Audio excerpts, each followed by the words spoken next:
26장 16절에서 29절까지 너희는 이 규례와 법들을 다 행하라. 마음과 뜻을 다하여 지켜 행하라. 그래서 너희는 보배로운 백성이 되게 하시고 그의 모든 명령을 지키라 하십니다. 그런즉 여호와께서 너를 그 지으신 모든 민족에 뛰어나게 하사 찬송과 명예와 영광을 삼으시고 그가 말씀하신 대로 너를 내 하나님 여호와의 성민이 되게 하시리라. 이 모든 말씀을 지키라고 했어요. 두 번째 설교로 모세가 이렇게 끝을 냈습니다. 세 번째 설교. 세 번째 설교는 내용이 뭐라 그랬습니까? 시제로 치면 미래고요. 그 다음에 내용으로 치면 언약식이라고 그랬고 서론, 본론, 결론에서 결론에 해당된다고 그랬습니다. 27장에서 30장까지는 화복사 사항이 있고요. 신규 본문에서 20장에서 30장까지 새로 율법들이 이제 나옵니다. 자, 27장 1절에 보면 모세와 이스라엘 장로들이 백성에게 명령하여 이르되 내가 오늘 너희에게 명령하는 이 명령을 너희는 다 지킬지니라. 명령이에요, 명령. 그래서 11장에서 26장 사이에 신명기 법전이라고 하는데 신명기 법전을 읽었습니다. 너희가 요단을 건너 내 하나님 여호와께서 내게 주시는 땅에 들어가는 날에 큰 돌들을 세우고 석회를 바르라. 그래서 기록하라. 요단을 건넌 후에 그래서 이 비를 만든 비를 너희가 요단을 건너거든 4절 내가 오늘 너희에게 명령하는 이 돌들을 에발산에 세우고 그 위에 석회를 발라라.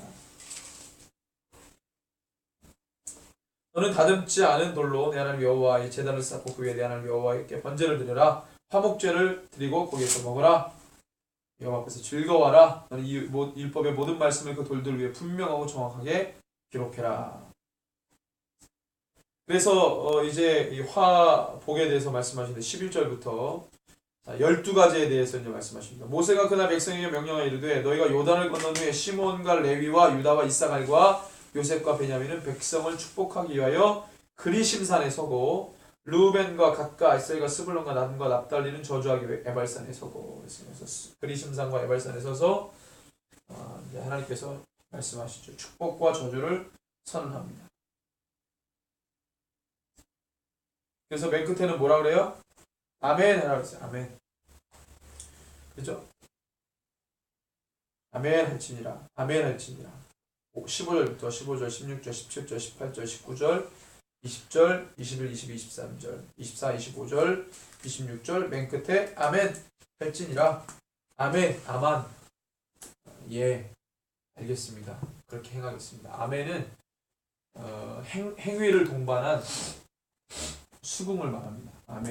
아멘은 본래 뜻이 행위를 동반한 예스예요. 유대 히브리어인 이 아멘의 본래의 뜻은 행위를 동반한 예스예요.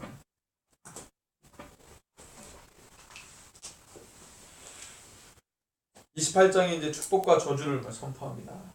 쭉 선포합니다. 18장에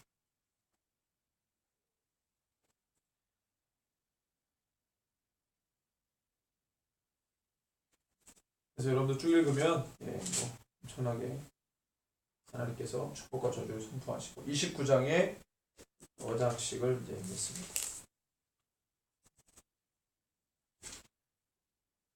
29장 전체를 읽으면 너무 좋은데 길으니까요. 29절 감추어진 일은 29장 29절 우리 하나님 여호와께 속하였거니와 나타난 일은 영원히 우리와 우리 자손에게 속하였나니 이는 우리에게 이 율법의 모든 말씀을 행하게 하심이니라 했어요. 감추어진 일은 누구에게? 하나님 여호와께 속하였고 나타난 일은 영원히 우리와 우리 자손에게 속하였다 했어요. 이는 우리에게 율법의 모든 말씀을 행하게 하신다. 감추어진 일과 나타난 일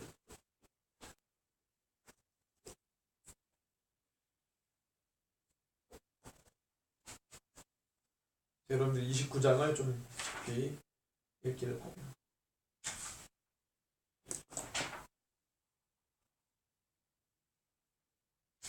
그 다음에 이제 30장은 이 생목, 그 다음에 사화에 대해서 이야기하는데 여기서 중요한 거는 그러니까 이거예요. 생명과 복과 사망과 화를 우리 앞에 두었다. 어떻게 할 거냐 이거예요. 그래서 하나님께서 모든 생사화복을 주관하시는데 우리 앞에 있는 그것을 두고 너희는 어떻게 행할 거냐. 이런 아주 무서운 말씀을 30장이 결론적으로 하시죠. 그래서 우리에게 요구하시는 게 뭐냐면 20절이에요. 20절. 자, 19절하고 20절을 읽어봅시다. 내가 오늘 하늘과 땅을 불러 너희에게 증거를 삼노라. 내가 생명과 사망과 복과 저주를 내 앞에 두었은즉 너와 네 자손이 살기 위하여 생명을 택하고 내 하나님 여호와를 사랑하고 그의 말씀을 청종하며 또 그를 의지하라. 그는 내 생명이시요 내 장수이시니 여호와께서 내 조상 아브라함과 이삭과 야곱에게 주리라고 맹세하신 땅에 내가 거주하리라. 청종이라는 거예요. 청종. 예스죠. 예스. 청종. 예스해라 그랬습니다. 예스해라. 하나님의 이 말씀이 있으니까 너는 그 앞에서 예스해라. 청종이라. 듣고 따라가라. 이거죠. 들을 종과 따를 종. 듣고 따라가라.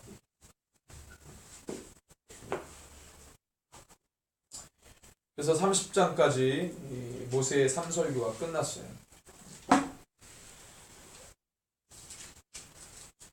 그래서 모세의 설교, 이 세 가지 설교가 이런 식으로 이제 끝나고 그 다음에 뒤에 나오는 31장, 32장, 33, 34장은 모세의 지도가 정말 리더십이 다음에 이양되는 것, 여호수아에게 승계되는 부분이 31장에 나오고 32장에 모세의 찬양, 33장에 모세의 축복 있죠. 그 다음에 34장에 모세가 느보산에서 죽습니다. 뭐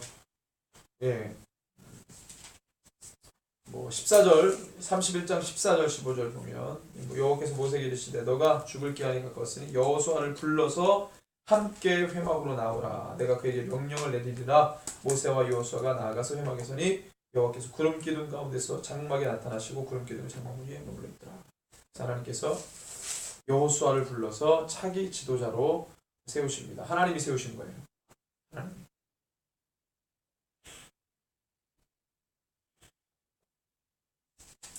여러분들 모세의 노래를 쭉 했으면 좋겠어요. 마지막에 이렇게 하나님을 찬양하고 주님께로 하는 게 참 멋있습니다.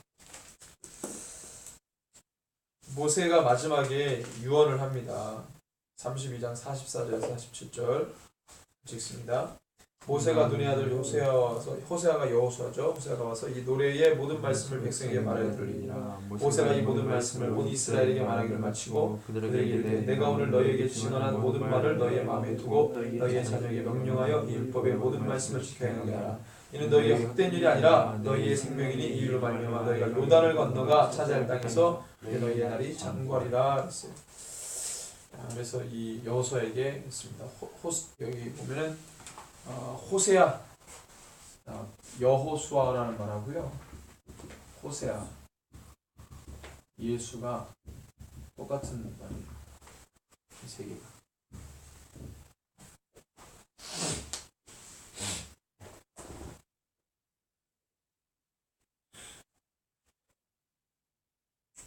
모세의 마지막 권고는 이렇습니다. 하나님께서 너에게 주신 말씀을 자녀에게 가르쳐라.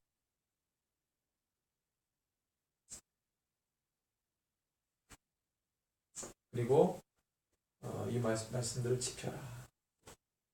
자녀들에게 가르치고 너에게 지켜.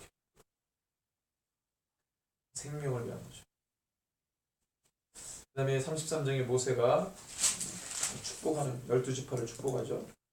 자, 창세기에 나와 있는 12지파, 야곱이 12지파를 축복, 12아들에게 축복하는 장면과 모세가 12지파에게 축복하는 장면을 여러분들이 같이 이렇게 읽어보면 좋겠다는 생각이 들어요.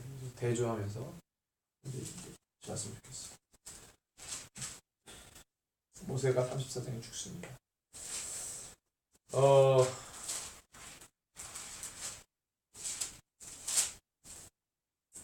그 다음에 이제 여호수아가 나오는데 신명기를 이야기할 때 빼놓을 수 없는 게 신명기 사관이에요. 신명기 사관. 신명기 사관. 이스라엘의 역사를 두 줄기로 이야기하는데 신명기 사관과 역대기 사관이에요. 신명기 사관은 뭐냐? 이 신명기 모세의 이 설교인 이 신명기의 관점으로 이스라엘 역사를 본 거예요. 신명기의 관점은 뭡니까? 신명기 어떻게 접근하냐면 화복사상이에요. 순종하면 복받고 불순종하면 저주받는 거예요. 이 카테고리로 이스라엘의 역사를 본 거예요. 분석하고 분석하고 이렇게 결론을 낸 거죠. 그러니까 여기에는 굉장히 디테일하게 죄들을 이야기합니다. 역대기사가는 성전 중심. 그래서 예루살렘 성전의 회복, 이 성전 회복에 대한 신학이 들어가 있어요.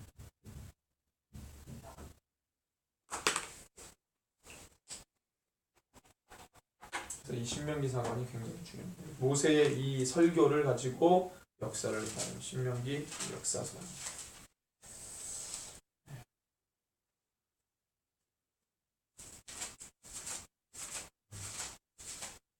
그래서 오늘 끝으로 드디어 이 모세오경, 창세기, 출애굽기, 레위기, 민수기, 신명기를 다 이제 끝냈습니다.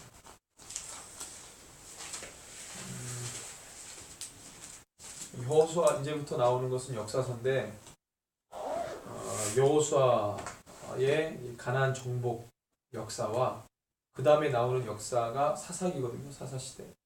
사사시대 그 다음에 나오는 게 이제 왕정시대로 들어가요. 그래서 이 역사를 무엇으로? 이 모세 율법을 기준으로 이 역사를 이제 분석합니다. 그래서 여호수아 시대 때는 이제 실제로 가나안 정복 전쟁을 하면서 하나님의 말씀이 어떻게 그 땅 가운데 풀어지고 그것이 이 시스템 이 민족이 사사시대라고 하는 시스템과 왕정시대 시스템을 통해서 어떻게 하나님의 말씀을 지켜가고 그 다음에 막 나오는 사람들이 이 선지자들이 이제 나오면서 그래서 이 왕정시대 때 중요한 거는 선지자죠. 선지자의 역할이 왕정시대 때 나오는데 왕정시대 때 어느 왕정시대 때부터 선지자들이 대거 출연합니다. 집중적으로 출연한 시기가 나와요. 그때도 이제 왜 그렇게 선지자들이 집중해서 나오느냐? 왕정시대에 들어가기 전에 사사시대는 선지자가 있었어요, 없었어요? 선지자 안 나옵니다. 이때는 중요한 게 사사들을 가지고 하나님이 사역하시거든요. 이 여호수아와 가나안 정복 시대, 그다음에 사사시대, 왕정시대를 거쳐가면서 하나님의 말씀, 이 모세오경이 어떻게 적용되느냐, 어떤 사건에서 어떻게 적용되느냐, 이런 것들을 우리가 이제 계속 보게 되는 거예요. 그래서 큰 카테고리로 가나안 정복 시대, 사사시대, 왕정시대. 왕정시대는 선지자와 같이 맞물려서 이렇게 이제 보게 되는 거죠. 왕정시대 끝나면 신구약 중간시대, 그 다음에 이제 신약시대. 아마 이 부분을 가장 많이 하지 않을까. 역사서와 선지서 교차되는 부분이 많기 때문에 여호수아와 사사시대. 성경으로 보면은 사사시대 때는 욥기가 들어가죠. 욥기는 어디에 있는 겁니까? 욥은 아브라함과 동일한 시대의 사람으로 많이 이야기를 해요. 아브라함.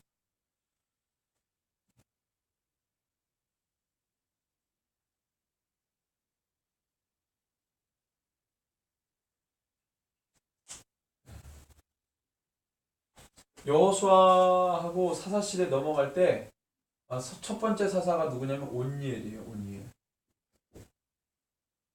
온니엘이 누구냐면 온니엘 되게 유명한 장군입니다. 장군. 가나안 정복 전쟁할 때 굉장히 유명했던 장군이. 이 온니엘의 장인이 또 되게 유명하죠. 그렇죠. 갈렙이죠. 이 갈렙인데 이 갈렙의 사위가 온니엘이죠. 온니엘은 출애굽 몇 세대예요? 2세대예요. 출애굽 2세대 온니엘이 여호수아 다음에 차기 첫 번째 지도자로 하나님의 온니엘을 사용합니다. 그래서 출애굽 2세대로 첫 사사가 된 사람 문이에요.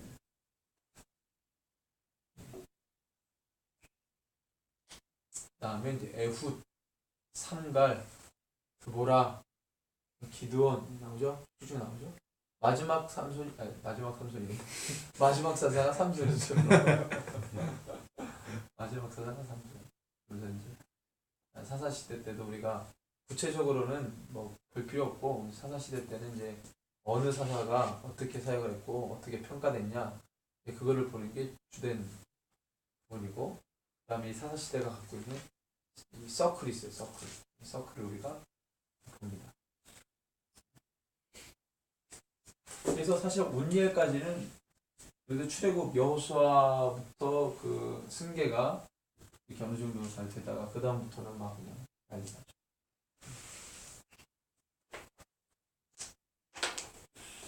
자, 오늘 네, 여기까지 끝내겠습니다. 질문 있으면 우리 질문을 받고. 호세아, 여호수아, 예수가 이름 같다는 게 어떤 뭐가 히브리어로 히브리어로 똑같은 단어예요. 단어가 똑같은 물론 저기 뭐야 똑같은 단어이고 똑같은 의무로 불러. 예수가 예슈아잖아요. 예슈아 호세아 여호사 똑같은 말.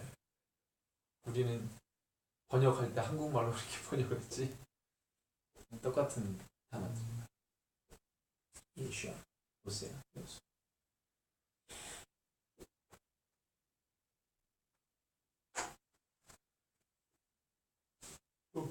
호세아는 호세아 선지자도 있지. 왕도 있잖아. 그렇지 왕도 있지. 그렇지 왕도 있고 선지자도 있고.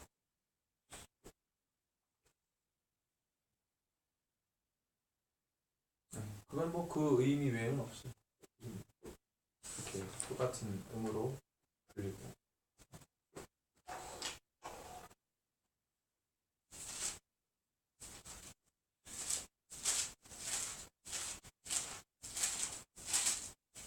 근데 그 성경의 연대를 한 2000년? 1600년? 성경의 연대라고 하면 어떤 의미의 연대? 성경 기록됐는데 창세기부터 1600, 약 한 1500, 1600. 그거 다 다르지 않아요? 다르지. 근데 이제 그러니까 창세기부터 계시록까지 성경이 형성된 시기가 형성된 시기가 1600년간 한 40여 명의 사람들에 의해서 쓰여졌다 이거죠. 저자가 한 40여 명. 창세기랑 이런 거는 어떻게? 창세기, 출애굽기, 레위기, 민수기, 신명기, 모세, 오경, 모세가 썼다고. 그때 모세가 살았던 그때를. 그렇지. 모세가 이제 썼다고 보는 거지. 모세가 안 썼으면 누가 썼겠어? 추정인데 모세가 썼다고. 계시록이 90년이죠?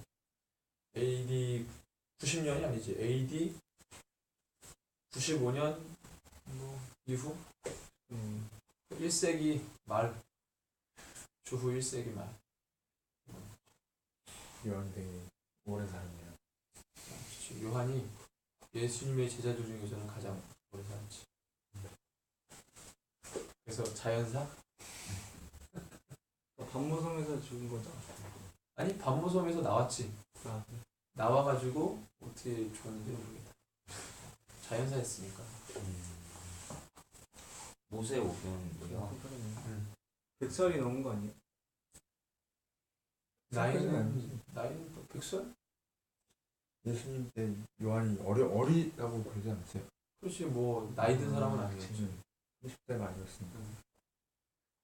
AD 30년에 요한이 한 20대나 10대 중반, 17, 18 이렇게 됐다 그러면 60년 지난 거니까 한 70, 80 된 거죠. 그러면 10대를 부르신 거네요. 아니, 정확한 건 아니야. 늘 이렇게 청소년. 근데 그럴 수도 있어요? 상관없나? 그렇지. 그럴 수도 있지. 왜냐면은 일단 베드로의 나이가 이제 불명확한데 일단, 장모가 있고 장모가 있고 아니 그렇지. 결혼을 했는데 결혼을 일찍 하니까 이제 그때 이제 일찍 했었으니까. 그렇지만 이제 뱃사람으로서 그런 나이가 어리다고 보진 않았죠. 정석은 베드로가 예수님보다 나이가 많았다라고. 예수님 한 30세. 예수님보다 이제 나이가 많았다고 보는 거지. 그런데 이제 미치니까 요한이 나오니까 젊었다고 보는 거지.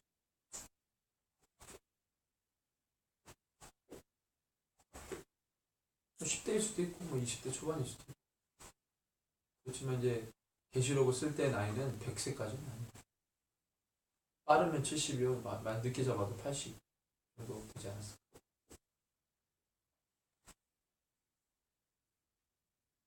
모세오경. 아브라함이 살았던 시대부터 그러니까 성경 자체 그러니까 텍스트 자체 역사는 대충 한 지금부터 한 3,500년 정도 된 거잖아요. 아니 더 되지. 지금으로부터 성경 전체 역사를 텍스트 기록 자체의 역사만 가지고 보면은 기록, 그러니까 뭐 성경 안에 있는 그러니까 성경의 역사. 기록 자체의 기록. 역사만 가지고 보면 3,500년 되는 거 아니에요? 지금으로부터 예수님이 2000년이고 네. 예수님부터 다윗까지가 1000년이고 다윗부터 아브라함까지가 1000년이거든. 4000년. 그것만 해도 4000년. 아브라함 때까지 4000년. 지금으로부터 4000년. 그리고 아브라함 이후에 아담과 하와까지가 명확하지가 않은데 지금 거의 한 8000년으로 가요. 8000년. 그게 8천년이요. 약 한 8000년. 그걸 이렇게 몇 세까지? 그래서 그렇게 계산해가지고 나온 게 약 8,000년. 그런데 그래도 불명확한 게 아담과 하와. 중간에 뭐 그렇지. 그런 부분이 조금 불명확한 부분들이 있지. 그런데 신천지에서 그걸로 따지잖아. 근데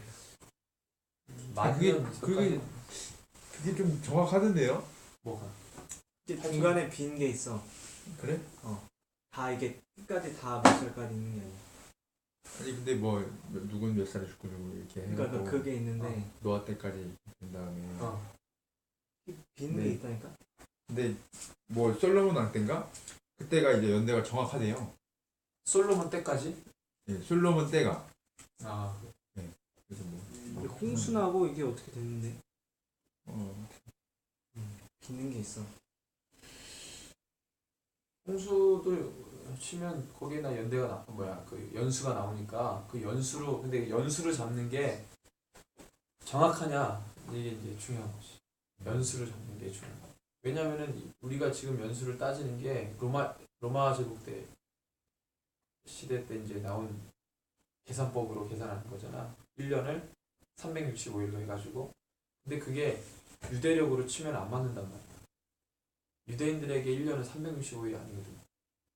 그게 좀 다르고.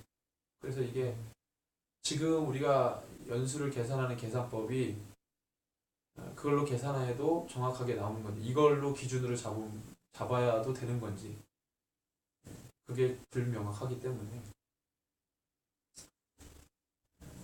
그러니까 지금 계산에 나오는 건 지금 계산법으로 계산한 거니까. 1년을 365일로 한 계산법을 한 거니까. 8,000년. 그게 8,000년. 뭐 하여튼 내가 볼 때는 정확하진 않아. 이제 이런 부분들이 정확한 건 없으니까 몇만 년 뭐 이런 건 아닌 것 같아. 지구가 그런 건 아닌 것 같아. 50 진화론에서 50만 년? 지구는 30억 년이야. 30억 년이야? 지구 나이가? 네. 30억 년. 우주의 나이는 뭐 50억 년이에요. 그런 거는 좀 그건 아닌 것 같고.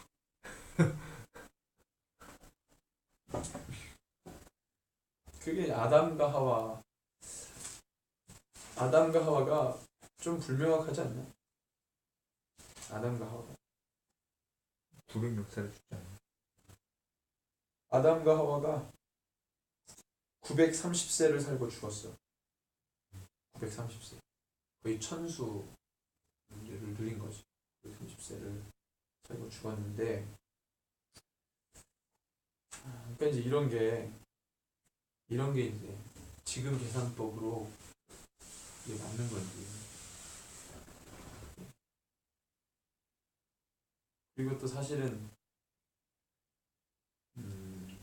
뭐라 그래야 돼? 이 모세오경을 썼을 때에 그들의 어떤 이 계산이 900 수의 진보가 우리도 지금 필요한 수가 있고 필요 없는 수가 있잖아. 이건 우리한테 별로 안 필요하거든. 일상생활에 쓰지 않는 그런 단위들 있잖아. 수의 단위들 우리가 잘 쓰지 않는. 이때 당시에는 과학기술이나 이런 게 발달되지 않고, 그런데 모세가 이 썼을 당시 그때에도 이집트의 기약이라든가 이런 게 있었겠지만, 그잖아. 이집트 피라미드 지으려면 모세 있을 때 그때도 상당히 진보된 사회임에도 불구하고, 그때 이진법 무슨 진법 썼지? 숫자를 피라미드 그때는 안 배웠나? 지금 10진법이잖아. 근데 옛날에는 10진법을 안 썼단 말이야. 그러니까 그때 당시에 필요한 수가 있는데, 모세가 썼을 때 이 900? 그런 수, 나는 그게 이제 또 의문이 되는 거지. 그게 930세 그러면은 그 당시에 사람들도 그때 모세가 80세인데 100이 그게 창조과학회 그분들이 어. 얘기한 것에 따르면 어.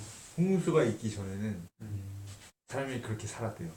아니 그거는 이제 그거를 부정하는 게 아니고, 모세가 이거 썼을 때, 모세는 홍수시 유대 사람이니까 그때 당시에 수 개념이 이렇게 얘기했을 때 이 이게 진법에는 어, 공하고 1인데 이게 그다음 되느냐 숫자가. 이거지. 나는 이제 그 당시의 배경에 이걸 말했을 때 이게 감각이 사람들이 들어오겠냐 이거, 이런 수가. 근데 그런 걸 따질 때 연대를 지금의 계산 기준으로, 십진법의 계산 기준으로 이걸 했을 때 이게 맞겠냐는 거지. 뭐 지금으로서는 해석이 어려운 거. 그렇지. 사실은 정확한 이게 해석이.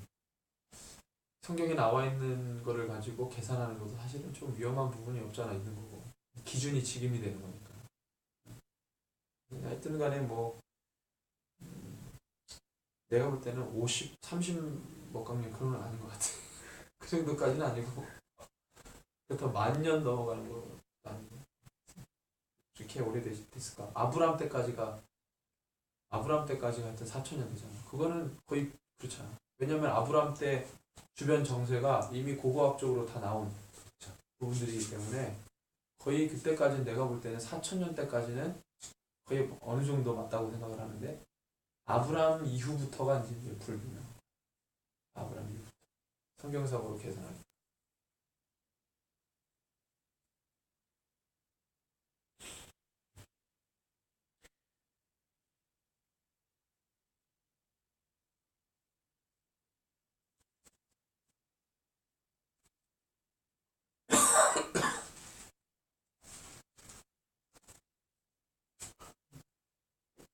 없으면 기도하고 마치겠습니다.